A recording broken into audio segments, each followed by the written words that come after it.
বন্ধুরা, আমার ছাদ বাগানে বেশ কিছু প্রিন্টেড সেন্টেড গোলাপ আছে, তার মধ্যে এটা একটা অন্যতম।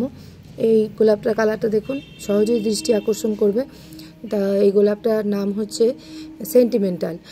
এটারও কিন্তু খুব সুন্দর গন্ধ আছে, তবে ফুলটা ফুটে যাওয়ার পর বেশি দিন স্থায়ী হয় না, মানে ঝরে যায় তাড়াতাড়ি। মোটামুটি ফোটা থেকে আর ঝরে যাওয়ার মধ্যে 7 দিনের মধ্যেই কমপ্লিট হয়ে যায়। আর এই যে দেখুন, এইটা আর একটা আছে, এটা কিন্তু ঝরে যাবে, আমি আস্তে করে ধরছি ওই জন্যে। ভিতরটা দেখুন কত সুন্দর, এখানটা অল্প ছিট আছে দাগ, আর এই দিকটা বেশি আছে। এটা হচ্ছে সাদা আর ডিপ গোলাপি বা খয়েরি টাইপের একটু রঙের প্রিন্ট। আর এখানে আর একটাও ফুটেছে, এই যে এটাও ঝরে যাওয়ার মতনই হয়ে এসেছে। তাই এগুলোকে আমি বেছে হাত দিচ্ছি না, ঝরে গেলে দেখতে ভালো লাগবে না।